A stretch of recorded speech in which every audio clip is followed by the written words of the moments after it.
2016년 5월 22일 주일 오전입니다. 이 시간 우리 각자에게 주시는 하나님 말씀은 마태복음 24장 36절로 39절 말씀입니다. 마태복음 24장 36절로 39절 말씀입니다. 이 시간 우리 각자에게 하시는 하나님의 말씀으로 함께 받겠습니다. 그러나 그날과 그때는 아무도 모르나니 하늘의 천사들도 아들도 모르고 오직 아버지만 아시느니라. 노아의 때와 같이 인자의 임함도 그러하리라. 홍수전에 노아가 방주에 들어가던 날까지 사람들이 먹고 마시고 장가들고 시집가고 있으면서 홍수가 나서 저희를 다 멸하기까지 깨닫지 못하였으니 인자의 임함도 이와 같으리라. 아멘. 하나님 말씀을 오늘도 하나님 백성에게 주시는데 무엇을 위해서 하나님 백성에게 하나님의 말씀을 더하여 주십니까? 하나님 백성이 잠깐 육신으로 살아간 날 동안에 하나님 믿어서 육신의 평안을 주시기 위해서 하나님 말씀 주시는 것입니까? 아니면요, 우리가 오전에 아까 찬송했던 것처럼 영원한 본향에서 그 영광 가운데서 하나님과 함께 영원토록 찬송하게 하시기 위해서 주시는 것입니까? 하나님 말씀은 육신으로 이 땅에 살아가는 그 무엇을 위해서 주시는 것이 아니라 내세를 위해서 하늘의 영원한 그 기업을 얻게 하시기 위해서 우리에게 주시는 것입니다. 특별히 마태복음 24장부터 시작된 그 감람산 강화의 말씀은 이 성령 시대의 마지막을 살아가고 있는 우리에게 무엇에 대해서 나타내 주십니까? 주의 오심을 위한 세상 끝의 징조에 대해서 자세히 말씀해 주십니다. 왜 말씀해 주십니까? 깨닫게 하시려고. 나아가서는요, 믿는 자가 되게 하시려고. 더 나아가서는요, 이제는요, 예비하는 자로 살아가게 하시기 위함이죠.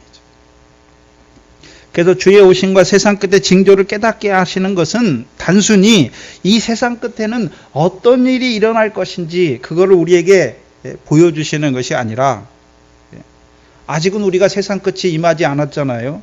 그러나 머지않아 그 세상 끝이 시작될 것을, 세상 끝이 이르러서 그 징조가 시작될 것을 말씀하시고, 그 세상 끝의 징조의 날을 살아갈 우리들에게 그 세상 끝의 징조를 통해서, 그 징조가 아무렇게나 일어나는 것이 아니라 하나님께서 하나님의 백성인 우리에게 그 징조들을 통해서 무엇을 이루어 가는지를 보여주시기 위해서, 깨닫게 하여 주시기 위해서, 이제 그래서 하나님이 실제로 그 세상 끝이 이르러서 그 징조를 통해서 이루어 가실 때, 내가 너희에게 미리 말하였으니까 그 일이 닥칠 때 놀라거나 두려워하는 자가 아니라, 하나님이 말씀하신 대로 그 말씀대로 이루어 가시는구나 밝히 보면서 감사하며 찬송하면서 그 환난 가운데 나아가는 자가 되게 하시기 위함이죠. 단순히 세상 끝에 어떤 일이 일어나나 그걸 지식적으로 우리에게 깨닫게 하시는 것이 아니란 말입니다. 이제 우리 앞에 그 세상 끝이 곧 일어날 건데, 그 세상 끝에 그 징조들을 통해서 하나님이 우리를 위해서 무엇을 이루어가는지를 먼저 깨닫게 하시고, 이제 실제로 그때가 당하여서 그 세상 끝을 살아갈 우리에게 실제로 하나님의 말씀대로 이루어졌을 때 넘어지는 자가 아니라 그 환난을 통해서 온전한 구원을 얻게 하시기 위해서 주시는 것이죠. 그래서 마태복음 24장은 인자의 임함을 위한 세상 끝의 징조를 우리에게 보여주시죠. 그래서 마태복음 24장 전체가 징조로 몇 가지냐면 크게 보면 세 가지 징조가 일어나죠. 첫 번째는 무슨 징조입니까? 세상 끝이 딱 오면 그때야 세상 끝이 오리라 말씀하셨잖아요. 24장 14절에서 그제야 세상 끝이 오리라 말씀하시니까, 이제 세상 끝이 오면 뭐가 일어납니까? 징조가 일어나잖아요. 첫 번째로 무슨 징조가 일어납니까? 멸망하게 하는 가증한 것이 거룩한 것에 서게 되는 것이죠. 징조니까 징조는 깨닫는 자도 있고 깨닫지 못하는 자들도 분명히 있잖아요. 그래서 15절에 읽는 자는 깨달을진저 말씀하셨잖아요. 그럼 뭘 깨달아야 됩니까? 하나님께서 미리 말씀해 주셔서 그 징조를 통해서 무엇을 이루어 가시는지를 말씀해 주셨으니까 이제 깨닫는 자들은요, 그것을 통해서 이루어 가시는 그 하나님의 일을 보면서 원망하고 불평하는 자가 아니라 감사하며 찬송하는 자가 되겠죠. 두 번째 징조는 무엇입니까? 그 큰 환란이 끝난 후에 29절에 그 환란 후에 즉시 해가 어두워지며 달이 빛을 내지 아니하며 별들이 하늘에서 떨어지며 하늘의 권능이 흔들리는 그 징조가 있을 것을 말씀하시고, 마지막 징조는 무엇입니까? 30절에 인자의 징조죠. 인자의 징조가 하늘에서 보이겠고 그때 땅의 모든 족속들이 통곡하며 그들이 인자가 구름을 타고 능력과 큰 영광으로 오는 것을 우리에게 보여주시는 것이죠. 그러면 세 가지 징조예요. 멸망에 가증한 것이 거룩한 곳에 서면서 뭐가 시작됩니까? 첫 3년반 환란이 시작되는 것, 큰 환란이 시작되는 것을 보여주시고, 두 번째 징조는요, 그 큰 환란이 끝난 후에 즉시 해가 어두워지는 후 3년반 환란이 시작되는 것. 세 번째는요, 그 환란 후에, 후 3년반 환란 후에 인자의 징조가 하늘에서 시작되는 것을 우리에게 보여주십니다. 그럼 문제는 그 징조를 통해서 하나님께서 하나님의 백성에게 무엇을 이루어 가시는지를 봐야 하는 것이죠. 먼저는 첫 번째, 멸망에 가증한 것이 거룩한 곳에 서면서 첫 3년반 환란이 시작되는데, 그 첫 3년반 환란을 통해선 하나님께서 무엇을 이루어 가십니까? 죽임을 당한 어린 양의 생명책에 농명된 자들을요, 짐승과 그 의상에게 이마와 손에 그 표를 받지 아니함으로 죽게 하시는 거죠. 순교케 하시는 그 일을 이루어 가시는 것이죠. 두 번째요, 그 후 3년반 환란 때는요, 짐승과 그 우상에게 경배하고 이마와 손에 그의 표를 받은 자들을 하나님이 징벌하여 회개케 하시죠. 또한 그 가운데서도 그 후 3년반 환란 가운데서 하나님이 돌이키시기 위해 때리실 때에 패역하고, 또한 짐승과 그 우상과 같이 하나님을 대적하는 자들은 하나님께서 심판하시는 것을 보여주시는 것이죠.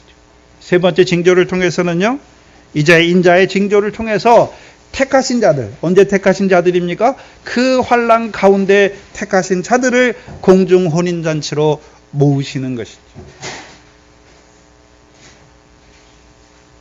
그렇다면 저와 여러분은 이 세상 끝에 징조가 분명히 있는데 어떤 징조가 저와 여러분에게 이루어지기를 원하십니까? 그 첫 번째 징조, 그 첫 3년반 환란을 통해서 순교하게 하셔서 인자가 아버지의 영광으로 오시는 그때에 공중 혼인잔치에 참여하는 그 징조 가운데 살아가시기를 원하십니까? 아니면 그 첫 3년반 환란 때 믿음이 준비되지 못해서 짐승과 그 우상에게 경배하고 이마와 손에 그의 표를 받아서 짐승처럼 살다가 후 3년반 환란에 떨어져 인자가 구름을 타고 오실 때 구경하는 자가 되기를 원하십니까? 무엇을 원하십니까? 하나 더 들어가서 어떤 삶을 살고 계십니까? 사도행전 1장 11절을 보시면 같이 보시죠. 사도행전 1장 11절입니다.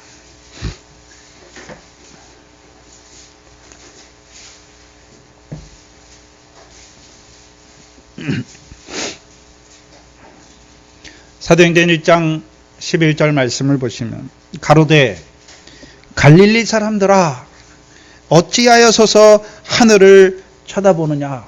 그럼 갈릴리 사람이 하늘을 왜 쳐다봅니까? 주께서 올라가셨잖아요. 어떤 주님이 올라가셨습니까?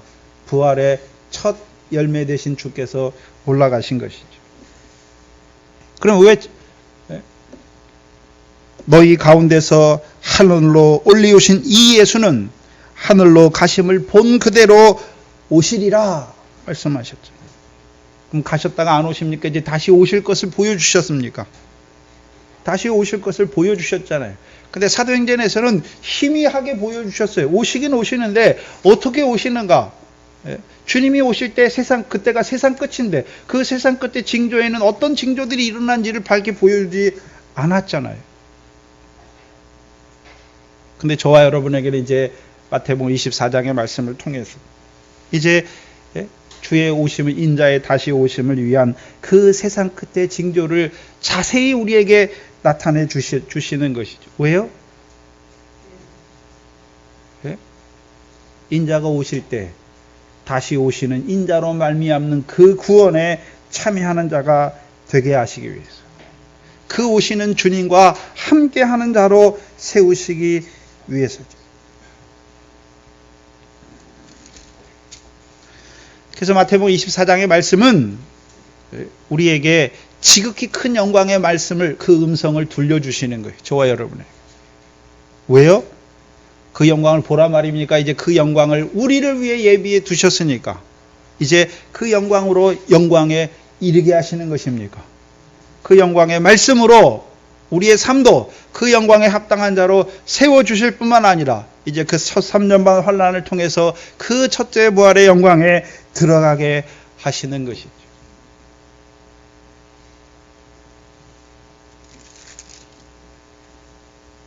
그리고 지난 시간에 32절을 통해서 무화과 나무의 비유를 배우라 말씀하셨잖아요. 성경에서 다른 비유들은 예수님께서 비유를 말씀하여 가라사대 비유를 베풀어 주셨는데 이 마태복음 24장 32절에서는 무화과 나무의 비유를 배우라 말씀하시죠. 뭘 배우란 말입니까? 저주받은 무화과 나무와 같이 뿌리까지 마른 육적 이스라엘을 통해서 하나님께서 그들을 통해서 이루어 가시는 그 역사를 우리에게 경계로 보여주신 것이죠. 그럼 육적 이스라엘은 왜? 그들을 통해서 조상들도 그들의 것이요, 예배도 율법도 언약도 그리스도도 그들의 것인데 왜 그들은 그리스도에게서 거치는 자가 되었습니까? 대제사장들과 서기관들과 장로들의 유전을 쫓음으로, 그들의 교훈을 따름으로. 그러면 유대인들 가운데 세우신, 하나님께서 세우신 대제사장들과 서기관과 장로들이 하는 일이 무엇이었습니까? 그들이 건축자였는데 뭐 했습니까? 버렸잖아요. 돌을 버렸죠. 어떤 돌입니까? 예수잖아요. 예수. 시온에 세우신 모퉁이 돌을 버렸잖아요.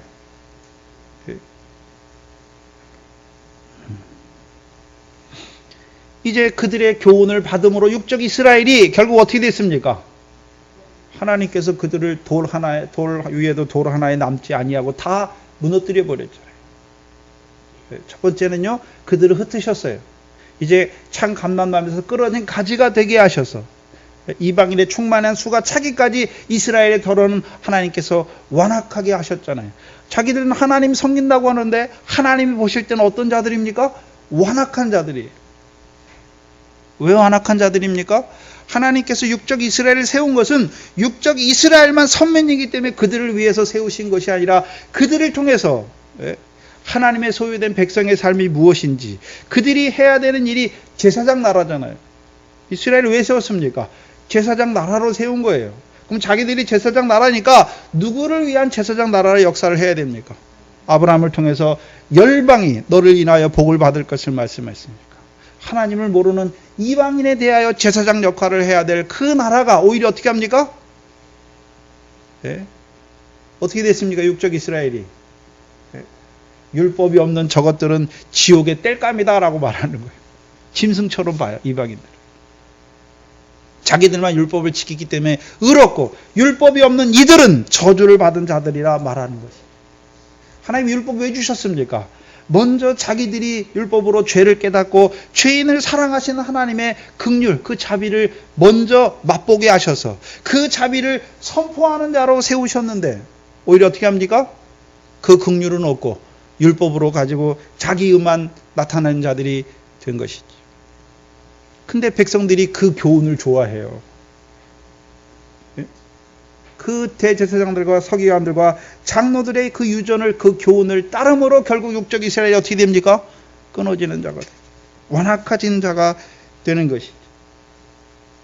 그런데 그들이 육적 이스라엘이 주 70년에 예루살렘이 로마의 티토 장군에 의해서 온전히 다 멸망당해서 유대인들이 다 뿔뿔이 흩어졌죠. 거의 2000년 가까이 나라도 없이 땅도 없이 그렇게 살았습니다. 근데 하나님께서 1948년에 팔레스타인 땅에 이스라엘 나라가 성립되게 하셨잖아요. 그 저주받은 무화과와 같이 그 뿌리까지 마른 그 무화과 나무에서요, 다시 가지가 연화해지고 잎이 나는 것을 육적 이스라엘을 통해서 우리에게 보여주신 거예요.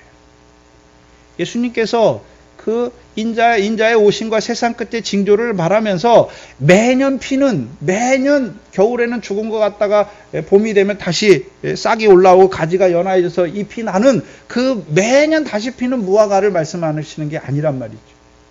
예? 육적 이스라엘, 무화과 나무와 같이 저주받아서 그 뿌리마저 말라서 죽은 것과 같은 그 육적 이스라엘을 하나님이 어떻게 하십니까? 다시 연화해지고 다시 그 잎이 나게 하셔서 잎사귀가 내는 것을 통해서 우리에게요, 여름이 가까웠다는 것, 환란이 가까웠다는 그 때를 우리에게 분별하게 하시는 것이죠.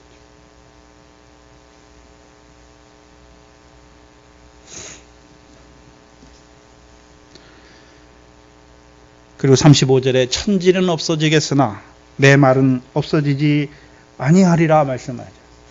그럼 하나님 말씀이 한 번 했으니까 없어지지 않는 것을 말하는 게 아니잖아요. 하나님 말씀은 살았고 운동력이 있잖아요. 그럼 오늘도 하나님 말씀이 없어지지 않았으니까 살아계신 하나님께서 그 말씀대로 이루어가고 계시잖아요. 네? 하나님 말씀이 그냥 우리가 말하는 것처럼 책에 있는 글처럼 아무 역사도 못하고 그냥 죽은 문자와 같이 이렇게 있는 게 아니란 말이죠. 오늘도 살아서 하나님께서 무슨 역사를 이루어 가십니까? 그 마지막 때를 위해서 하나님이 오늘도 하나님의 종들을 세워서 천국 복음이 모든 민족에게 전파되게 하시기 위해서 종들을 세워서 사람 낚는 업으로 추수할 일꾼으로 반석으로 하나님이 지금도 세우시잖아요. 그래서 오늘도 뭐 하십니까? 이방인의 충만한 수를 채우시죠. 죽임을 당한 어린 양의 생명책에 농면된 자로 그 수를 채워가고 계세요.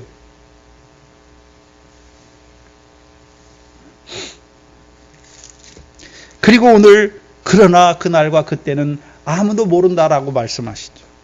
근데 누가복음 맥락에서는요. 누가복음을 보시면 누가복음 21장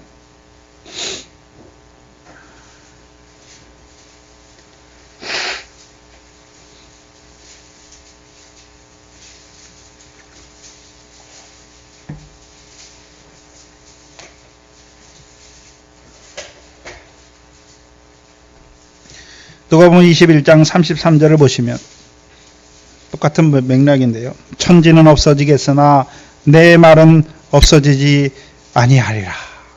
그리고 누가복음 문맥에서는 34절에 무슨 말씀이 말합니까? 너희는 스스로, 그러니까 너희는 뭐 하란 말입니까? 스스로 조심하라.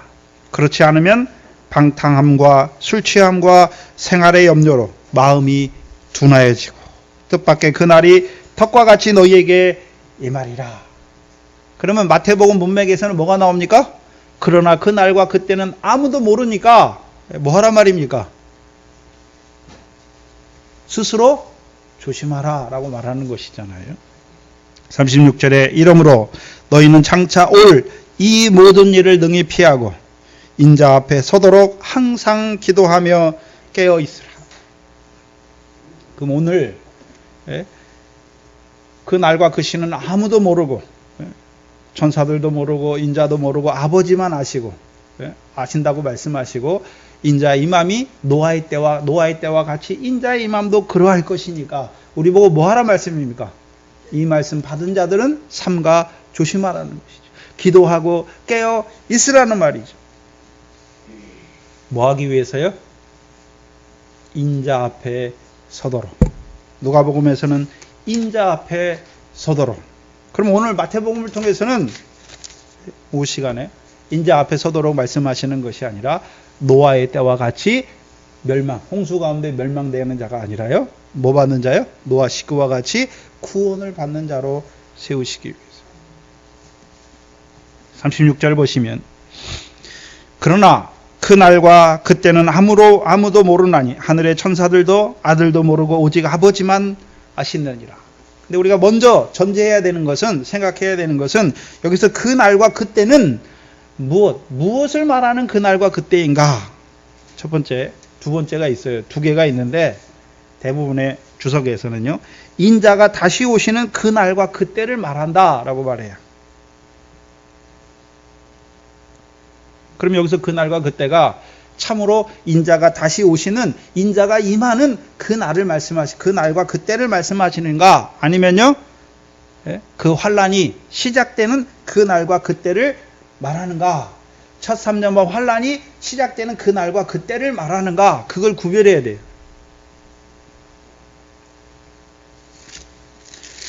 근데 마태복음 24장 37절을 보시면 노아의 때와 같이 인자의 임함도 그러하리라 말씀하잖아요. 이 말씀만 보면 인자가 다시 오시는 날과 그때를 말씀하는 것처럼 보여요.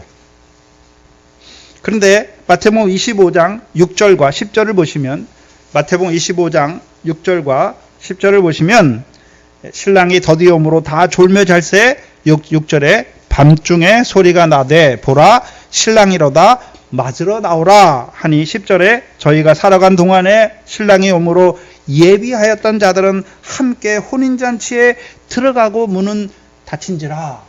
그럼 여기서 지난 시간에 함께 혼인잔치에 들어간다는 의미가 무엇이었습니까? 주께서 감추었던 만나와 흰 돌을 주어서 순교하게 하시는 그 장면을 우리에게 보여주시는 것이잖아요.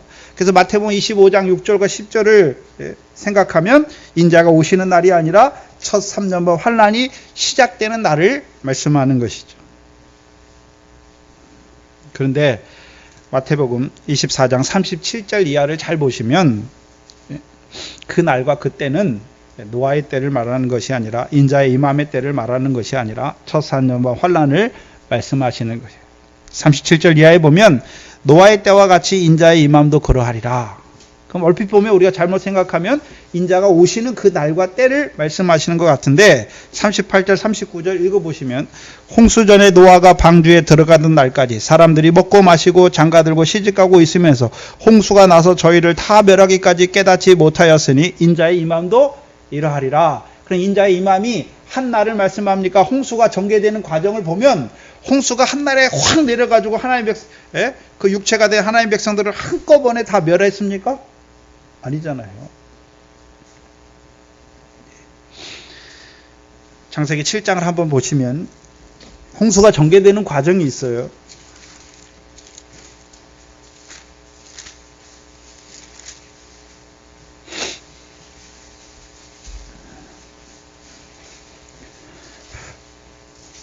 창세기 7장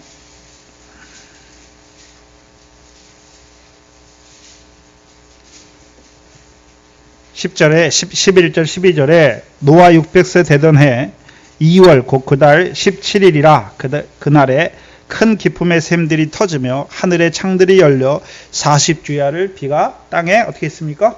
쏟아졌잖아요.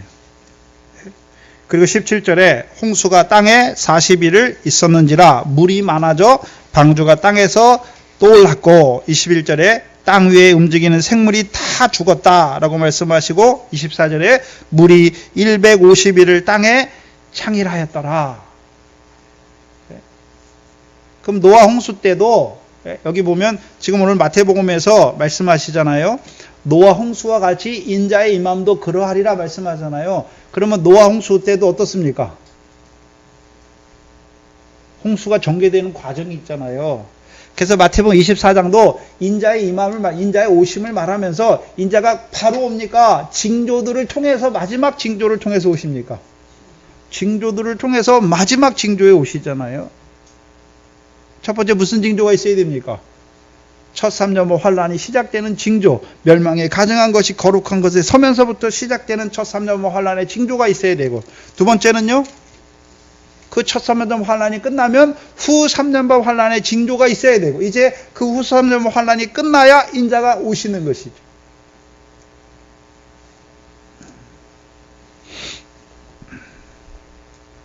그럼 노아 홍수 때 어떤 자들이 구원받습니까? 방주를 예비한 자들이 구원받잖아요. 그래도 베드로전서 4장 20절에서는 노아 홍수를 뭐라고 말씀하시냐면, 베드로전서 4장입니다. 신약 3장이죠. 381페이지입니다.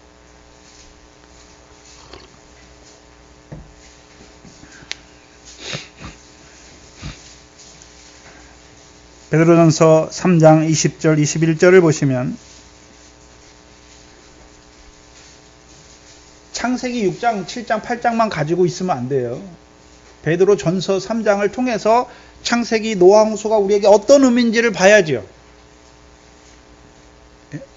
20절에 보시면 그들은 전에 노아의 날 방주 예비할 동안 하나님이 오래 참으실 때에 순종치 아니한 자들이다. 방주에서 물로 말미암아 뭘 얻었습니까? 구원을 얻었나니 얻은 자가 몇 명뿐이니 겨우 8명이라. 그러면 하나님이 홍수를 내리신 목적이 무엇입니까? 멸하시기 위함입니까? 방주를 통해서 구원하시기 위함입니까? 구원하시기 위함이잖아요. 먼저 봐야 되는 것은, 그럼 하나님이 창세기 6장에서 물로 세상을 심판하시는데 누구를 심판하셨습니까? 그럼 그때 홍수로 말미암아 심판받은 자들이 누굽니까? 하나님을 모르는 자들이 아니잖아요. 원래는요, 하나님의 신이 함께하는 하나님의 아들이었어요. 근데 뭐가 되니까요? 육체가 되니까, 여호와의 신이 떠나니까, 육체가 되니까 하나님이 그들을 어떻게 하십니까? 심판하시잖아요. 그래서 물 심판은 육체가 된 자들을 하나님이 뭐 하십니까? 물로 말미암아 심판하시죠. 근데 그 심판만 있습니까? 그 심판 가운데 구원받은 자들도 있습니까? 구원받은 자들이죠. 근데 그들은 어떻게 구원받습니까? 뭘 예비했습니까? 방주를 예비했잖아요. 방주를. 그러면 인자의 임함도, 인자가 다시 오실 때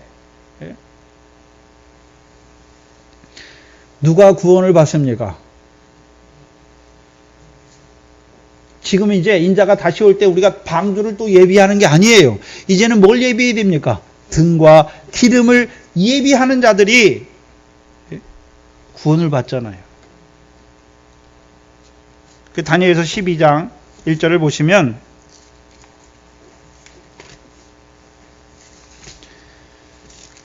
다니엘서 12장 1절에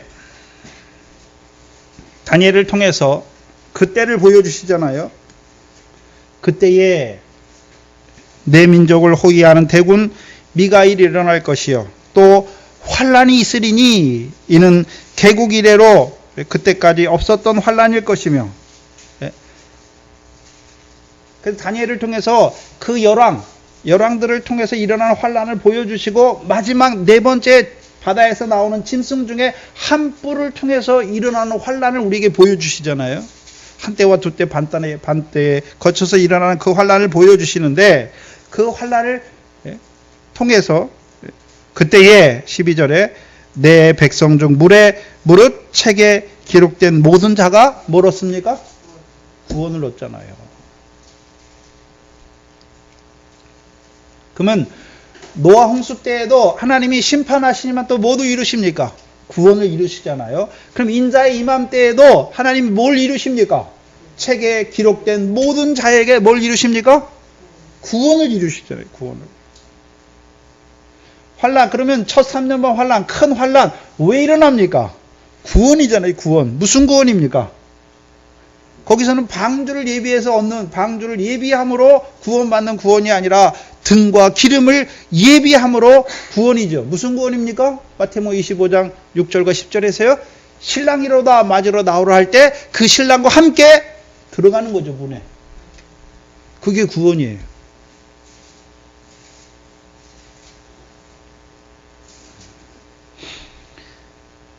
근데 노아 홍수 때와는 달라요. 노아 홍수 때에는 홍수에서 죽지 않고 살아남잖아요. 살아남잖아요. 그걸 구원이라고 그러는데, 그럼 단지 육신이 안 죽었습니까? 육신이 안 죽는 것을 말하는 게 아니잖아요. 창세기를 통해서는 그들이 육신이 살아남았는데, 그것을 시편과 베드로 전서를 통해서 뭐라고 말씀하십니까? 베드로 전서 다시 보시죠. 베드로 전서 3장 21절에 구원받은 자들 있잖아요. 신약 381페이지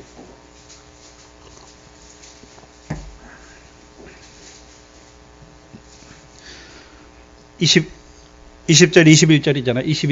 21절 그 구원이 무엇인지를 설명해 주잖아요. 물은 예수 그리스도로 말미암아 예수 그리스도의 부활하심으로 말미암아 이제 너희를 구원하는 편이 곧 뭐라 말합니까?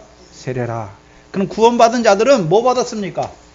세례 받았잖아요. 근데 무엇으로 말미암아 세례했습니까? 물이잖아요. 물. 세례인데 이 세례 받음은 이제 육체의 더러운 것을, 이 세례 받은 자들은 이제 육체의 더러운 것을 제하여 버리는 것이 아니라 그 세례를 통해서 하나님께서 육체의 더러운 것, 노아 식구들에게 육체의 더러운 것을 제하여 버리는 것이 아니라 오직 어떤 양심이 되게 하셨습니까? 선한 양심이 되게 하셔서 하나님을 향하여 찾아가는 자들로 세웠잖아요. 그럼 선한 양심이 돼서 하나님을 찾아간다는 의미가 무엇입니까? 히브리서 11장 6절에 믿음이 없이는 하나님을 기쁘시게 하지 못하나니, 믿음은요 반드시 하나님이 살아계신 것을 믿어야 되고, 두 번째는요 자기를 찾는 자들에게 상 주시잖아요. 그러면 선한 양심으로 하나님을 찾아가는 자들은 뭘 얻기 위해 찾아가고 있습니까? 상을 얻기 위함이잖아요. 그래서 히브리서 11장 모세를 한번 생각해 보세요. 모세는 애굽의 공주의 아들로 태어나서 왕자들처럼 애굽의 모든 부귀와 재물을 다 누릴 수 있었어요. 근데 그것을 좋아했습니까? 하나님의 백성과 함께 고난받기를 애굽의 모든 재물을 누림보다 더 좋아했습니까? 왜 그랬습니까? 이는 상 주시는 이를 바라봄이라 말씀하셨죠. 그럼 여기서 물은, 그럼 노아 때 하나님 백성들, 우리가 지난 시간에 세례에 대해서 쭉 했잖아요. 그 물 세례는 두 번 나오잖아요. 첫 번째 홍해에서 물세례, 두 번째요 그리스도 예수와 합한 물세례잖아요. 그러면 노아 때 하나님 백성들을 한번 생각해 보세요. 이미 여호와의 신이 함께 하잖아요. 성령이 함께 했던 자들이죠. 그럼 뭐 받았단 말입니까? 예수 그리스도로 말미암은 성령 세례 받은 자들이잖아요. 근데 그들이 어떻게 됐습니까? 그 물 가운데 죽었잖아요. 근데 노아와 함께 한 자들은 물로 말미암아 세례를 받았죠. 무슨 세례입니까 그러면? 애굽에서 나오는 세례 요한의 물 세례입니까? 그리스도 예수와 합한 세례입니까? 그리스도 예수와 합한 세례잖아요. 그러면 노아 홍수 가운데 죽은 자들은 이제 그리스도 예수와 합한 세례를 받지 못함으로 결국 어떻게 죽습니까? 육체가 되어 죽잖아요. 근데 거기서 말하는 육체는 광야에서 멸망한 자들의 육체를 말하는 게 아니에요. 그리스도 예수와 합한 세례를 받은 자들의 싸움이 무엇입니까? 이제 저와 여러분의 싸움. 육체의 소욕과 성령의 소욕의 싸움이잖아요. 근데 육체의 소욕이 점점 커지면 성령이 어떻게 됩니까? 소멸되잖아요. 떠나잖아요. 그래서 데살로니가 5장에서 성령을 소멸치 말라 말씀하시잖아요. 그러면 노아 때 그 육체가 된 사람들은 원래 성령이 없었습니까? 성령이 여호와 신이 함께 했는데 떠났습니까? 그럼 그들이 어떤 생활을 살았습니까? 성령을 소멸하는 삶을 살았잖아요. 광야에 있는 자들은 아직 성령 세례 받지 못했잖아요. 애굽에서 나와서 광야에 있는 자들은 아직 성령 세례 받지 못했잖아요. 근데 노아 때 사람들은 이미 성령 세례 받았는데 다시 어디에 치우칩니까? 육체에 치우치니까 그들이 어떻게 됩니까? 육체 가운데 죽잖아요. 육체 가운데 죽는 것이잖아요. 그래서 베드로 전서의 기본으로 흐르는 게 뭐냐 하면요. 노아의 물세례예요. 그리스도 예수와 합한 사람이잖아요. 그 베드로 후서 2장에 보면 그 멸망하는 자들 있잖아요. 그들이 왜 멸망합니까? 하나님이 노아 때 하나님이 세상에 홍수로 물로 심판하는데 어떤 세상이었습니까? 경건치 아니한 자들의 세상이잖아요. 그럼 전제가 뭐냐면 그들이 하나님 앞에 어떤 자로 살아야 되는데요? 경건한 자로 살아야 되는데 경건치 아니한 자로 살아가니까 하나님 뭐 하십니까? 그들을 심판하시는 거예요. 그래서 성경에서 말하는 심판은 하나님 안 믿는 자들의 심판을 말씀하는 게 아니에요. 하나님 안 믿는 자들 이미 심판 가운데 있어요. 근데 그들을 또 뭐 심판할 이유가 뭐가 있습니까? 성경에서 말하는 심판은 누가 심판받습니까? 광야에 있는 그들이 심판받고 믿음으로 화합지 못하는 그들이 심판받는 것이고 가나안 땅에서 그들이 심판받잖아요. 하나님을 섬겨야 될 그들이 섬기지 못하니까 하나님께서 그들을 이방을 들어서 심판하시는 거잖아요. 그래서 성경에서 말하는 심판은 예수 안 믿는 사람의 심판을 말하는 게 아니에요. 하나님께서 부르셨는데도 불구하고 결국 심판받는 자들은 왜 심판받습니까? 믿음으로 화합지 못해요. 가나안 땅에서는요, 성령을 소멸하는 자들이 심판받죠. 그럼 구원받은 자들을 한번 생각해 보세요. 구원받은 자들은 이제 어떤 자가 됐습니까? 육체의 소욕과 성령의 소욕이 싸우는데 자기가 육체의 소욕을 다 이겼기 때문에 구원받은 게 아니란 말이죠. 우리가 육체의 소욕을 우리가 끊어서 이길 수 있는 게 아니에요. 정과 욕심을, 육체와 함께 정과 욕심을 어떻게 이기게 하십니까? 선한 양심이 되게 하셔서 상 주시는 하나님을 찾아가게 하시니까 끊어지는 거예요. 네? 우리가 죄를 끊고 의로운 하나님 앞에 나오는 게 아니란 말이죠. 우리가 세상 염려, 재료욕, 미래 결실하려고 세상 염려, 재료욕 우리가 끊는 게 아니에요. 말씀을 듣고 우리는 뭐만 해야 됩니까? 지키기만 하면 돼요. 인내로. 그럼 어떻게 됩니까? 인내로 지키어 하나님이 결실하게 하시는 거예요. 자, 농부들이 밭에 씨를 뿌리잖아요. 그럼 농부들이 결실하게 합니까? 땅이 결실하게 합니까? 땅이 어떻게 결실합니까? 하늘에서 내리는 비를 받아서 땅이 뭐 합니까? 결실하잖아요. 농부는 하는 일이 뭡니까? 씨를 뿌리는 거, 자라기만 하는 거예요. 가서 필요한 거 주기만 하는 거잖아요. 누가 자라게 하십니까? 하나님께서 자라게 하시고 누가 결실하게 하시는 겁니까? 하나님이 결실하게 하시는 거예요.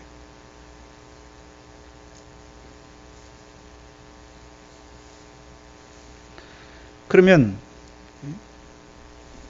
노아 홍수 때 그 일이 노아 때만 있습니까? 지금도 계속되고 있습니까? 지금도 계속되는 거예요. 자라나야죠. 광야에 있는 자들에게 노아 홍수 주는 게 아니에요. 그렇다면 노아 홍수 때에는요, 하나님께서 그것을 통해서 구원하시잖아요. 그러면 우리에게 첫 3년만 환란을 통해서 책에 모든 기록된 자들을 구원하시잖아요. 근데 개념이 약간 달라요. 왜 다릅니까? 노아 때는 육신이 사는 게 구원이잖아요. 물론 영적인 의미도 있지만. 그럼 첫 3년만 환란 때는 짐승과 우상에게 경배함으로 이마와 손에 그 표를 받음으로 육신 사는 게 구원입니까? 죽는 것이 구원입니까? 참 이상해요. 예수 믿으러 나오는데 죽으라 하니. 네? 그렇잖아요. 예수 믿으러 나왔는데 죽으라고 하니 하나님의 계명을 지키다가 죽으라고 말하니까 이상하잖아요. 왜 그렇습니까? 이 세상은 잠깐이잖아요. 그 영원한 그 하나님의 나라를 우리에게 더하여 주시기 위해서. 그래서 짐승과 그 우상에게 표를 받지 아니함으로 죽는 거예요. 이마와 손에 그 표를 받지 아니함으로 죽는 거예요. 그게 구원이에요. 그래서 다니엘서를 쭉 보면 다니엘서 7장 20절과 25절과 12장에 쭉 보면요. 그 환란을 통해서 한 뿔 가진 짐승의 권세를 주어서 한 때와 반 때와 두 때에 때와 법을 변곡해 하잖아요. 무슨 때와 법을 변곡해 합니까? 하나님의 백성에게 주신 그 언약을 믿는 자들을 자꾸 어떻게 합니까? 그 언약을 무너뜨려서 절하는 자로 세우려고 하는 거죠. 근데 하나님께서는 그것을 통해서 무엇을 이루어갑니까? 죽게 하시는 거예요. 죽임을 당한 생명책에 농명된 자들이 왜 죽습니까? 그냥 자살하면 순교하는 게 아니에요. 짐승과 그 우상에게 경배하지 아니함으로 죽는 거예요. 이마와 손에 그 표를 받지 아니함으로 죽는 거예요. 그래서 성도의 권세가 다 깨어지기까지.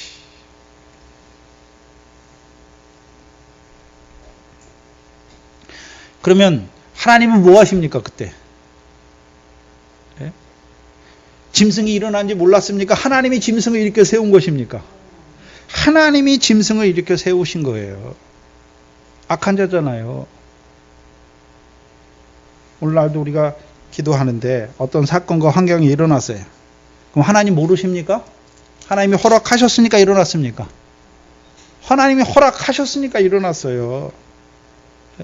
귀신의 역사, 사단의 역사, 마귀의 역사가 하나님 허락 없이 일어납니까? 그럼 귀신이, 사단이 하나님보다 더 센 거잖아요. 욥기서 보면 사단이 세상을 두루 다니다가 오잖아요. 그러니까 하나님이 사단 앞에 욥을 칭찬하잖아요. 그러니까 뭐 합니까?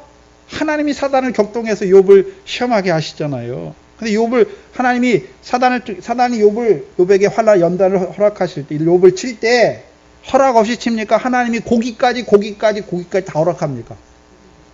그럼 저와 여러분에게 어떤 세상 일이 일어날 때 하나님은 아무것도 모르고 주무시다가 나에게 이 세상 일이 일어났으니까 내가 하나님 앞에 기도할 때 하나님 내게 이런 일이 일어났잖아요. 하나님 뭐 하십니까? 이러면 됩니까?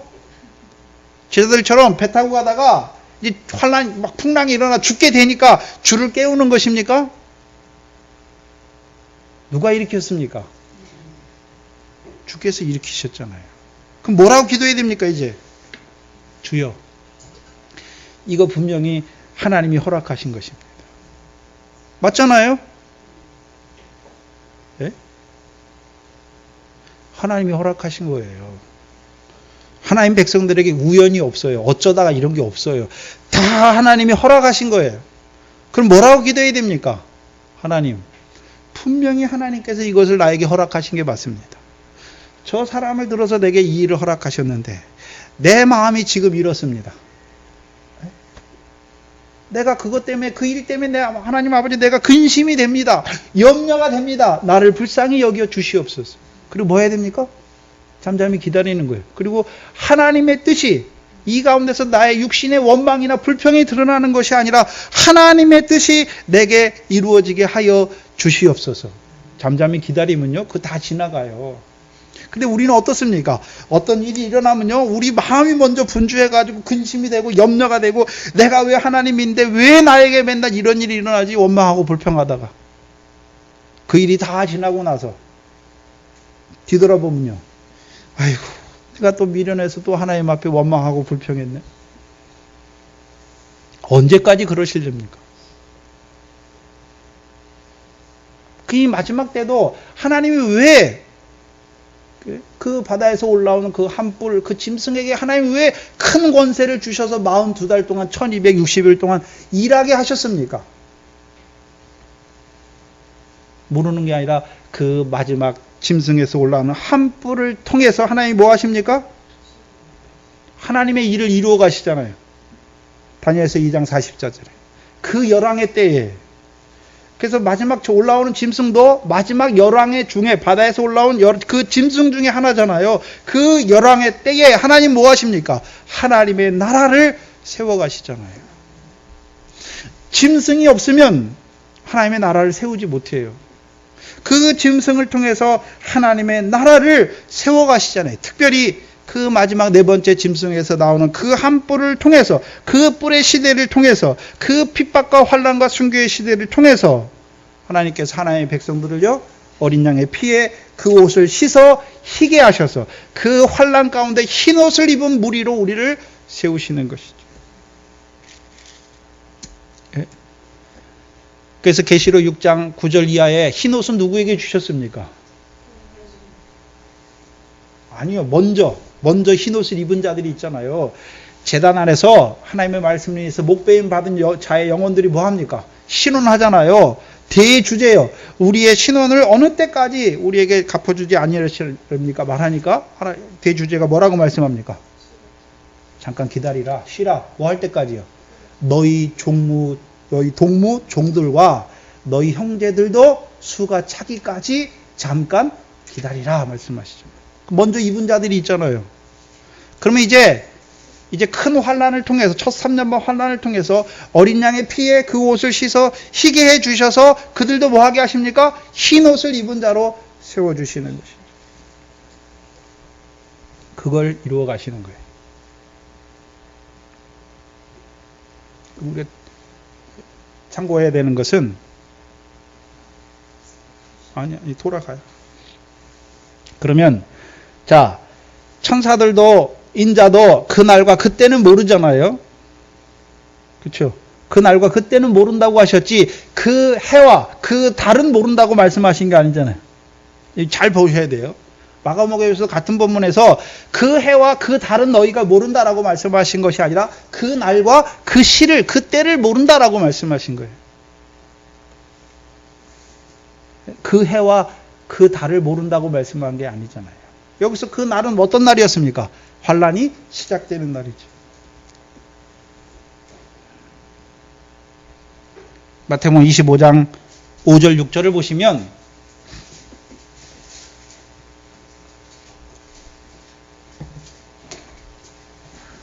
(5절 6절에) 신랑이 어떻게 옵니까? 더디 오잖아요. 그럼 더디 왔다는 전제가 뭡니까? 우리가 더디 왔다라고 쓰는 전제가 뭡니까? 이미 약속하신 올 때가 됐는데 더디 오는 거잖아요. 왜 열처녀가 왜 기다려야 됩니까? 왜 기다리고 있습니까? 올 때가 됐으니까 이제 준비해서 기다리잖아요. 그렇죠? 근데 어떻게 주께서 신랑이 언제 옵니까? 제때 오시는 게 아니라 더디 오잖아요. 그러면 이미 약속하신 때가 신랑이 온다고 약속하신 때가 정해져 있는 것이죠. 때가 아니라 그 년과 월이 정해져 있는 거죠. 근데 어떻게 옵니까? 더디 오시는 거죠. 올 때가 됐는데 안 오시니까 더디 온다라고 말씀하는 거죠. 창세기 15장에 하나님께서 아브라함에게 뭘 말씀하세요? 내 자손이 이방의 객이 되어 그 이방을 400년 동안 섬길 것을 말씀하잖아요. 근데 실제로 이제 400년이 지난 후에 이스라엘 백성이 애굽에서 나와요. 그래서 하나님께서 아브라함에게 말씀하신 대로 야곱 때에 하나님 백성을 애굽에 내려가게 해요. 그래서 애굽에 종살이 하게 하시잖아요. 근데 처음부터 종살이가 아니에요. 요셉을 알지 못하는 왕이 일어날 때부터 종살이 시작되는 거예요. 네? 근데 이제 모세를 보내서 하나님이 그들을 이제 애굽에서 건져내시잖아요. 근데 실제로 몇 년 걸립니까?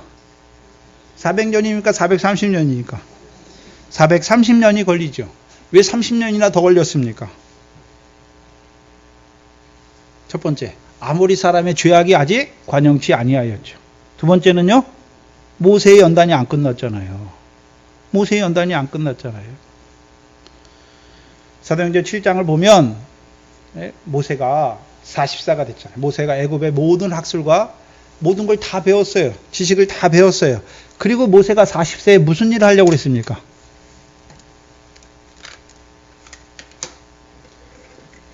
예?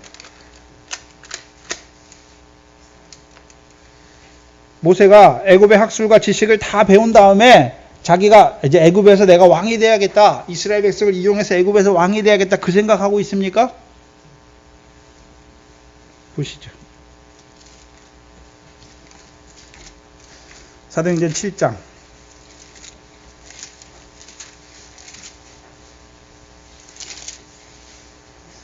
22절 이하에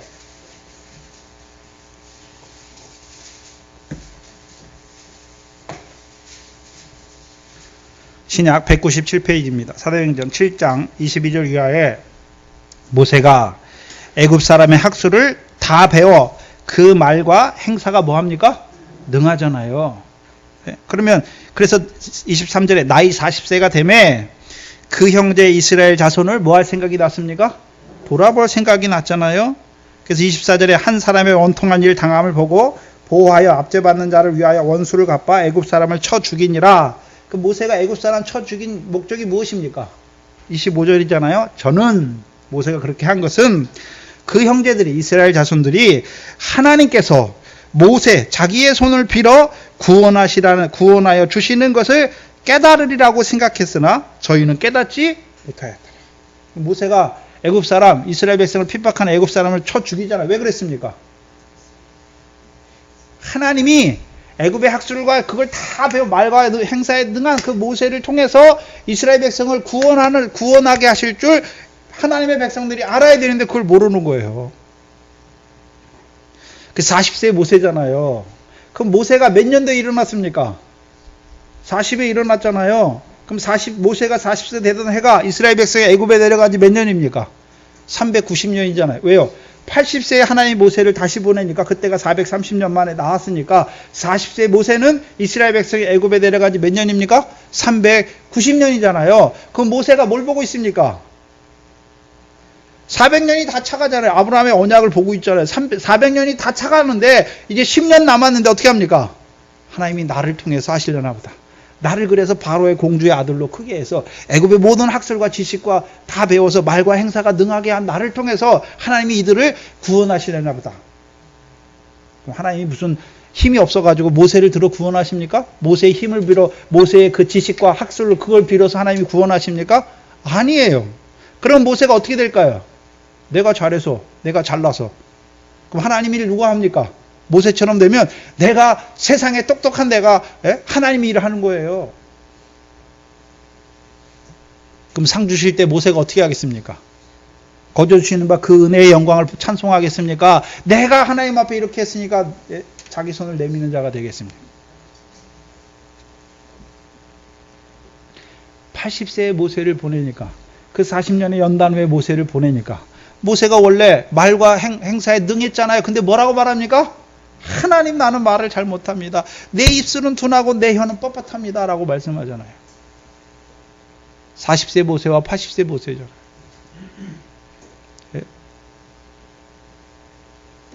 자기가 한 것입니까? 하나님이 모세를 하나님의 손에 붙들어서 지팡이와 같이 붙들어서 이스라엘 백성에 보내시는 것입니다. 이스라엘 백성에 보내시는 것이죠. 30년이 더 걸려요. 400년을 말씀하는데 30년이 더 걸리잖아요. 그렇다면 이 첫 3년번 환란도 이미 하나님의 경륜 속에는 뭐가 되어 있습니까? 작정되어 있잖아요. 첫 3년번 환란이 우리 때가 되니까 하나님이 첫 3년번 환란 만드신 것입니까? 이미 하나님의 영원한 작정 속에서는 경륜 속에서는 이미 작정되어 있는 일입니까? 작정되어 있는 일이잖아요. 하나님이 아브라함에게 내 자손이 애굽에서 400년 동안 종노를 할 거다 말씀하신 것은 그때 이미 하나님이 계획하신 거잖아요. 그것을 아브라함에게 알려주는 거잖아요. 그렇죠? 그러면 이 마지막 때 첫 3년 환란도 이미 하나님의 계획서 경륜 속에서 이미 뭐 했습니까? 작정되어 있는 거예요.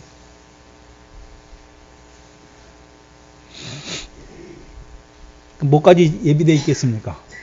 그 해와 달까지 다 작정되어 있는 거예요.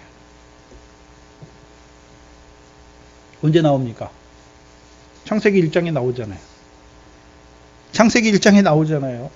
창세기 1장에 일곱째 날의 역사로 모든 게 마치잖아요. 왜 여덟째 날도 있고 아홉째 날도 있고 열째 날도 있는데 왜 일곱째 날에 마칩니까? 이 땅의 역사는 일곱째 날 7,000년이 지나면 끝나요. 왜요? 이 천지는 없어지잖아요. 하나님이 천지를 창조하신 목적이 무엇입니까?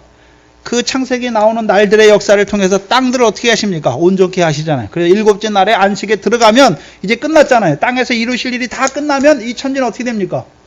없어지잖아요. 그래서 창세기 1장이 양심 시대가 이틀이에요. 2000년, 율법 시대가 2000년, 복음과 성령 시대가 2000년이잖아요. 근데 복은 어디서부터 시작됩니까? 다섯째 날의 복, 여섯째 날의 복, 일곱째 날의 복이잖아요. 그 다섯째 날의 복으로 말미암아 이제 바다가 그 전에는 생물이 없었어요. 율법 시대까지는 죄악의 권세 있는 자는 다 어떻게 있으면 다 죽여야 돼요. 율법 시대까지는 죄로 말미암아 다 정죄하셨지. 근데 복음 시대가 시작되니까 죄로 말미암아 어떻게 됩니까? 죄가 더한 곳에 은혜가 더욱 넘치니까 죄를 물 먹듯이 먹어도 살잖아요. 안 죽고 저와 여러분이. 첫 번째 복 히브리서 10장 10절이잖아요. 하나님의 뜻을 쫓아 예수 그리스도께서 그 몸을 단번에 들이심으로 우리가 어떻게 했습니까? 거룩함을 입었다라고 말씀하시죠. 예? 우리가 거룩하기 때문에 거룩함을 입은 것이 아니라 예수 그리스도의 단번에 그 영번 제사를 통해서 우리가 어떻게 됐습니까? 거룩함을 입었어요. 그럼 두 번째 복은 무엇입니까? 여섯째 날의 복음. 그럼 거룩함을 입었으니까 다 됐습니까? 거룩함을 입었으니까 이제 거룩한 자로 살아가야 됩니까? 거룩한 자로 살아가야 되잖아요. 그래서 베드로전서 1장 15절 이하에 너희를 부르신 거룩한 자처럼 너희도 모든 행실에 거룩한 자가 되라 말씀하시죠. 그럼 여섯째 날의 복을 통해서요, 우리를 모든 행실에 거룩한 자로 세워가시죠. 그럼 어떻게 하면 모든 행실이 거룩한 자가 될 수 있습니까? 육체와 함께 정과 욕심이 죽으면, 성령의 소용만 따라 행하면 모든 행실에 거룩한 자가 되잖아요. 왜요? 성령은 진리의 영이니까. 진리는 무엇입니까? 아버지여 진리로 저희를 거룩하게 하옵소서. 진리의 성령이 오시면 우리가 어떤 자가 됩니까? 모든 행실에 거룩한 자가 되는 것이죠. 그럼 마지막 일곱째 날의 복은 무엇입니까? 복 주셔서 거룩하게 하시잖아요. 일곱째 날을 복 주시는 것입니까? 일곱째 날에 들어간 자들에게 복 주셔서 거룩하게 하시는 것입니까? 일곱째 날에 안식에 들어가는 자들에게 복 주셔서 거룩하게 하시는 것이죠. 그래서 계시록 20장 6절에 첫째 부활에 참여하는 자들은 복이 있고 거룩하도다 말씀하죠. 그럼 복 주셔서 거룩하게 하시는 거예요. 무슨 복입니까? 신랑 예수로 말미암은 복이죠.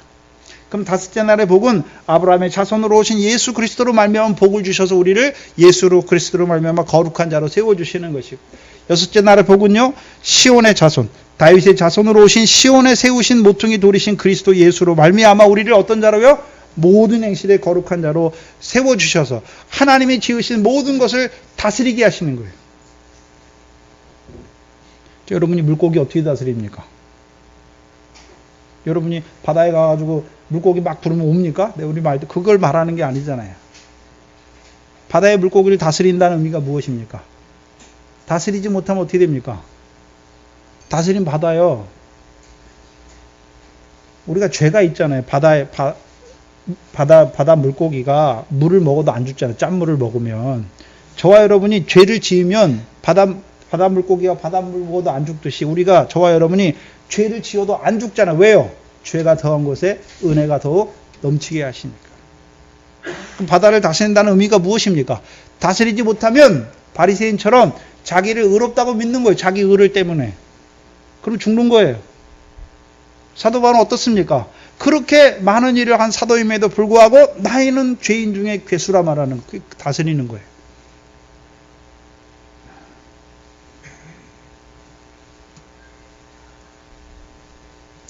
그래서 이미 일곱째 날을 통해서 복음과 성령 시대, 2000년이 지나면 일곱째 날 천년왕국이 시작될 것을 말씀하잖아요.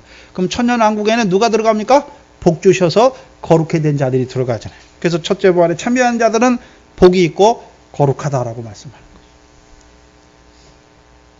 근데 문제는 그럼 이 성령 시대 2000년 안에 7년 환란이 마지막에 있는 거예요. 그런데 문제는 무엇이 하면 성령 시대를 어디로부터 잡을 것인가 하는 거예요. 예수 그리스도께서 이 땅에 오실 때부터 성령 시대로 잡을 것인지, 오순절 성령이 임한 시대부터 성령 시대로 잡을 것인지, 거기에 문제가 있는 것이죠. 예수 그리스도께서 이 땅에 오실 때 그때를 성령 시대로 잡으면 30년 빨라지는 것이고, 오순절 성령이 임한 때부터 성령 시대로 잡으면 30년이 늦춰주는 것이죠. 그게 딱 30년이에요. 아브라함 때도 30년, 모세 때도 30년, 인자가 오실 때도 30년이에요.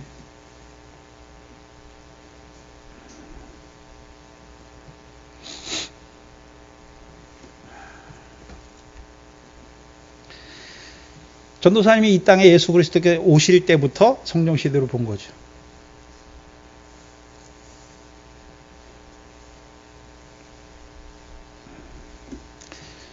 근데 저는 이 땅에서 예수 그리스도가 오셨잖아요. 육신으로 계실 때까지. 그래서 예수님께서 이 땅에서 이루신 일이 무엇입니까? 십자가와 부활이잖아요. 십자가와 부활이잖아요. 그래서 로마서 1장 2절부터 3절 이하가 뭡니까? 복음은 그 아들에 관하여 성경에서 미리 약속하신 것인데, 혈통으로는 다윗의 족속에서 오셨고 성결의 영으로는요 부활하셔서 만왕의 우리의 주가 되셨잖아요. 복음이 뭡니까? 십자가와 부활이잖아요. 그럼 예수님께서 육신으로 사신 날 동안이 무슨 시대입니까? 복음 시대예요. 그럼 성령 시대는 언제부터입니까? 오순절 성령이 임한 때부터 성령 시대가 시작된 것이죠.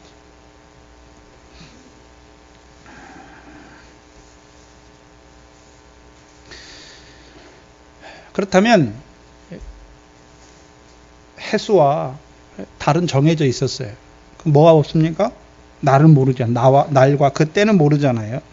그러면 큰 환란이 일어나는 그 날과 그 때를 천사도 모르고 아들도 모른다는 것이 어떤 의미입니까? 진짜 아무것도 모릅니까? 천사들이 아무것도 모르나요? 하나님의 아들이신데 성자도 하나님이잖아요. 하나님인데 아무것도 모릅니까? 아니잖아요. 그 날과 그 때만 모르는 거예요. 그럼 천사와 아들은 어디까지 알고 있습니까? 여러분 다니엘서에 다니엘이 그 환상을 통해서 열왕의 때에 이루어 가신 하나님의 역사를 어떻게 깨닫습니까? 자기 스스로 깨닫습니까? 하나님이 천사장 가브리엘을 보내서 그 마지막 때 이루실 이상과 환상을 깨닫게 하십니까?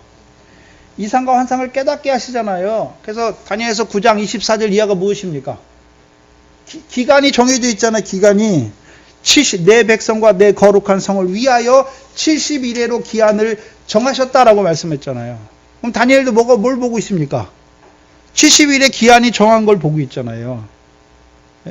그러면 이 천사장 가브리엘은 하나님이 영을 절하려니까 자기는 뭐가 뭔지도 알지도 못하면서 가서 다니엘에게 이상과 환상을 깨닫게 하는 것입니까? 알고 있는 것입니까? 알고 있잖아요.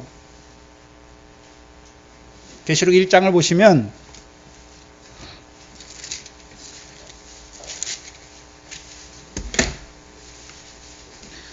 계시록 1장 1절에 예수 그리스도의 계시라 말씀했죠. 계시라. 하나님이 그에게 주사 반드시 속히 될 일이잖아요. 성령 시대에 있는 자들에게 속히 될 일을, 그러면 구약에 있는 이스라엘 백성에게 속히 될 일이 무엇이었습니까? 하나님의 아들을 보내시는 거죠. 그럼 저와 여러분은 이제 예수 그리스도가 하늘에 가셨는데 다시 오신다고 말하는데 우리에게 이제 속히 될 일은 무엇입니까? 다시 오시는 것이잖아요. 속히 될 일을 그 종들에게 보이시려고 누구를 보냈습니까? 그 천사를 그 종 요한에게 보내어 지시하신 거죠. 계시록은 무엇입니까? 이미 된 일을 기록하는 것이 아니라 하나님 백성에게 속히 될 일을 기록하신 것이잖아요. 무천년주의자들은요, 이 계시록을 어떻게 보냐면 예루살렘이 멸망할 때 이스라엘 백성이 이루어졌다 말해버려요. 그렇잖아요. 그러면 계시록 1장 1절이 잘못된 거죠. 속히 될 일이 아니라 이미 이루어진 일을 말해야 되는 것이죠. 아니잖아요. 반드시 속히 될 일이잖아요. 그럼 이 될 일이 일어났습니까? 아직 안 일어났습니까? 아직 안 일어났죠. 왜 안 일어났습니까? 아직 세상 끝이 안 됐으니까.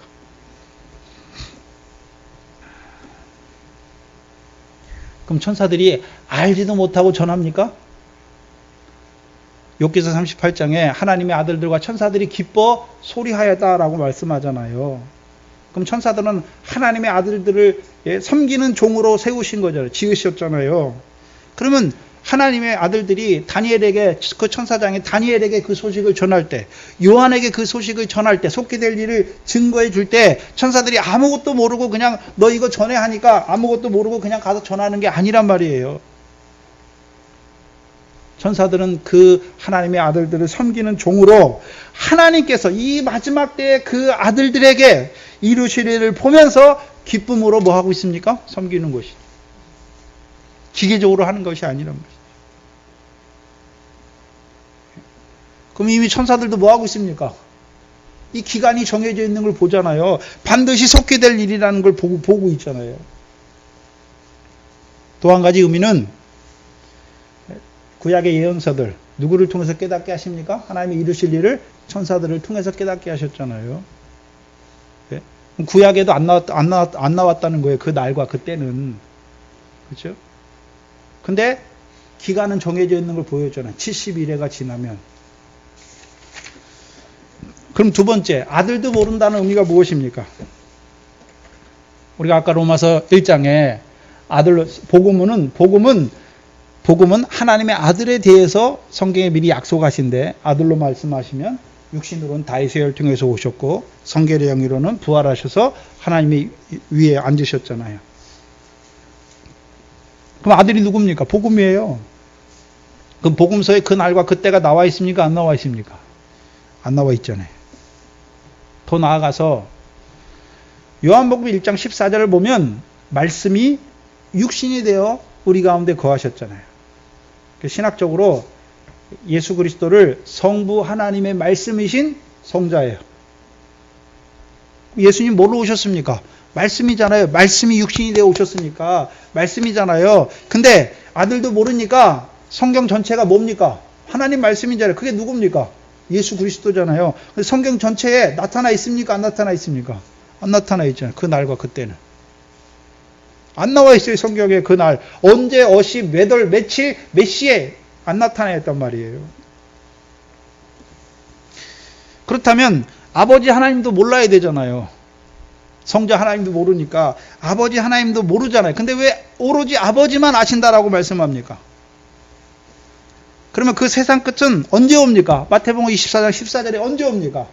천국 복음이 모든 민족에 증거되게 위하여 온 세상에 전파되리니 그제야 뭐가 옵니까? 끝이 오잖아요. 그러면 천국 복음을 온 세상에게 모든 민족에 증거하시기 위해서 온 세상에 전파하는 것은 그냥 물리적으로 전파하는 것을 말합니까? 이방인의 충만한 수, 시온에서 오시는 구원자로 말미암아 이방인의 충만한 수를 채우시기 위해서 전파하신 것입니까? 그러면 이방인의 충만한 수가 채워지면 그때 뭐가 옵니까?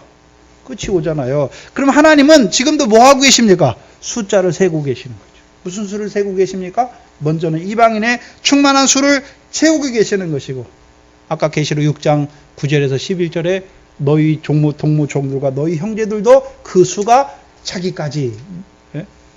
순교자의 수가 차기까지 그 수를 채워가시는 것이죠. 그때 채워가시는 것이 아니라 환난 전 이때에 죽임을 당한 어린 양의 생명책에 농명된 자로 수를 채워가요. 이제 농명돼야 그들이 짐승과 우상에게 경배하지 아니함으로 순교하는 것이죠. 그럼 오늘도 하나님 살아계시는데 뭐 하십니까? 이방인의 충만한 수를 채우시고 더 나아가서는요, 죽임을 당한 어린 양의 생명책에 농명된 자들로 세워가시는 것이죠. 수가 차면 시작되는 것이죠. 때를 기다리는 것이 아니라 그 수가 차기를 기다리시는 것이죠. 이 동산교회를 세우신 목적이 무엇입니까? 첫 번째는요, 영생의 말씀을 통해서 하나님의 나라를 유업으로 얻는 자로 세워가시는 것이고, 이제 그들을요, 하나님과 사람을 영원하게 하는 감람의 말씀을 통해서 나의 누이, 나의 신부의 믿음으로 자라게 하셔서 이때에 죽임을 당한 어린 양의 생명책에 농명된 자들로 세우시기 위해서 교회를 세우신 거예요. 물론 바다의 권세 아래 있는 죽은 자들 살리는 사람 낚는 어부의 일도 해야 되고 추수의 일도 해야 되잖아요. 반석의 음부의 권세가 해야지 못하는 그 반석의 일을 위해서도 세웠어요. 더 나아가서는요, 죽임을 당한 어린 양의 생명책에 농명된 자들로 세우시기 위해서 이 교회를 이 첫째 부활의 말씀으로 세우신 것이죠. 그렇다면 이 말씀으로 부르심 받은 이 한 영혼 한 영혼이 얼마나 귀합니까? 얼마나 귀합니까? 또한 중국에서 이 말씀을 깨닫고 기뻐하는 그 한 영혼 한 영혼들이 얼마나 귀합니까? 그 천하보다 귀한 그 생명을 위해서 무엇을 못하겠습니까? 여러분 각자가 천하보다도 귀한 생명이란 말이에요. 이 말씀이 깨달아진, 이 말씀이 들려지는 것만으로도 여러분이 천하보다도 귀한 생명이에요.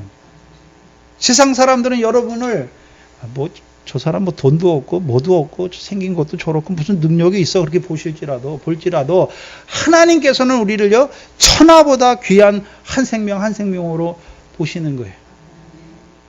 그럼 여러분도 어떻게 됩니까? 옆에 있는 형제 자매를 보면서 천하보다도 귀한 생명. 그를 위해서 뭐가 나가야 됩니까? 저 사람 왜 저래 이게 아니라요. 그를 위해서 기도가 나가는 것이고 그의 영혼을 위해서 기도가 나가는 것이고 그게 교회예요. 나는 저 사람 때문에 어떻고 저 사람 때문에 어떻고 그게 아니란 말이에요. 오늘 우리를 천하보다도 귀한 한 생명 한 생명으로 세워주시고 이제 우리에게 그 첫째 부활의 영광을 통해서 그 하나님께서 이루어 가실 그 위대하고 기이한 역사를 우리에게 알게 하여 주셨죠. 얼마나 감사합니까? 예전에 여러분이 신앙생활 한번 했던 거 생각해 보세요. 뭐 때문에 했습니까? 예수 믿어서 세상 축복이나 받아보려고. 이 세상에서 잘 먹고 한번 잘 살아보려고. 그런데 이제는요, 이 말씀을 통해서 이제 나의 무엇을 위해 사는 것이 아니라 주와 복음을 위하여 목숨을 잃는 그것을 소망하는 자로 우리를 세워주셨고, 이제 특별히 그 첫 3년마 환란을 앞두고 우리를 세워주셔서 우리라고 먼저 그 죽임을 당한 어린 양의 생명책에 농명된 자로 세워가시는 그 하나님의 역사가 얼마나 귀합니까? 그걸 감사하세요. 기도하겠습니다. 하나님 아버지 감사합니다. 무엇이간데 우리를 이처럼 사랑하여 주셔서 이 마지막 때의 세상 끝과 그 징조를 통해서 이루실 일을 미련하고 우둔하고 그 하나님의 은혜를 감당치도 못하는 우리에게 나타내어 주셔서 그때에 이루어 가실 그 일을 우리로 하여금 믿게 하여 주셔서 이제 그때를 소망하게 하시고 그 첫째 부활의 영광을 소망하고 바라보는 자들로 잠깐 육신 입혀 이 땅에 살아가는 자들로 우리를 세워주시니 감사합니다.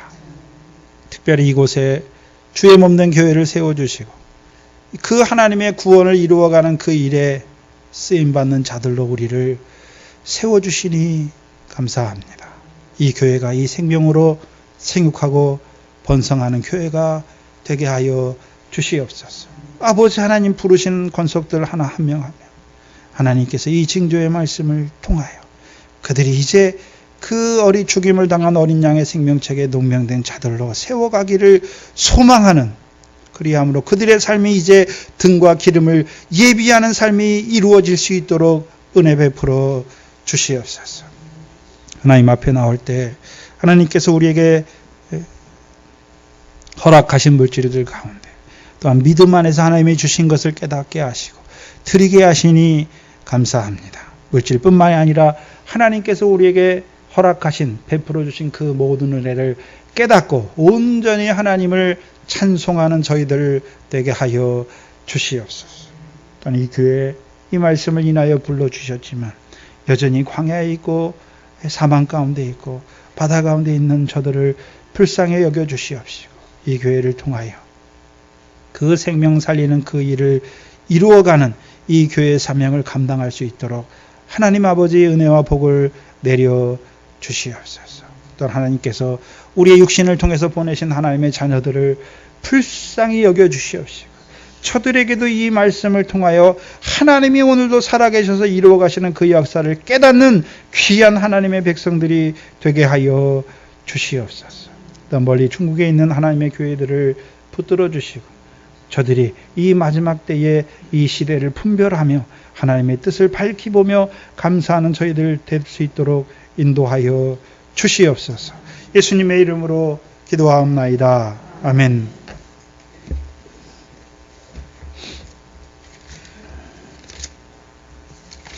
찬송가 167장입니다.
오늘 저녁에 제가 사문역으로 갑니다. 한 주간 동안 저를 위해서 기도해 주시고, 또한 제가 없을 때 제가 거기 가면 기도할 시간이 없어요. 또 그리고 이번 주일은 또 비행기 표가 없어가지고 거기서 아마 5시쯤 출발해서 여기 한 9시, 10시 도착할 것 같아요. 그래서 말씀을 준비할 시간이 부족할 것 같아서 그것을 위해서도 기도해 주시고, 지금 제 생각에는 마태복음 한 20장부터 아니면 23장, 24장을 다시 한번 반복하는, 지난번에 어떤 권사님이 좀 하시는데 너무 뭐랄까 좀 어려운 부분이 있다. 그래서 이게 몇 분이나 깨닫겠는가. 그래서 제가 마음이 좀 무겁더라고요. 그래서 다시 이거 23장, 24장을 다시 지난번 칠판에 했던 것처럼 도식화하면서 좀 쉽게 좀 그렇게 할 마음도 있으니까 제가 가서 또 상황이 어떻게 되는 거 봐서 또 그걸 위해서도 기도해 주시기 바랍니다. 늘 이 말씀을 받는 교회를 위해서, 또 하나님께서 여러분에게 주신 자녀와 일터와 그 모든 것들을 위해서 기도하시기 바랍니다. 일단 성경 읽기 계속되고 있습니다. 성경 안 읽으면 힘이 없어요. 영적인 힘이 없지요. 그래서 늘 성경 읽으시고, 우리 권사님들은 최소한 2독 이상씩은 늘 하시기 바랍니다. 또한 말씀을 늘 묵상하시고, 들은 말씀 묵상 안 하면 베레아 사람들도 말씀이 듣고 그런가 하여 집에 가서 성경을 묵상하잖아요. 묵상할 때 그게 내 말씀이 되는 거예요. 우리가 이 시간에 깨닫잖아요. 그럼 여기서 묵상 안 하면요, 틱 나가요. 묵상해야 내 마음에 그 말씀이 탁 새겨지는 것이죠. 그래서 묵상하시고, 또 한 주간 동안도 주의 은혜 안에서 이 말씀을 되새기면서 승리하시기 바랍니다. 요절은 다니엘서 7장입니다. 13절, 14절, 18절입니다.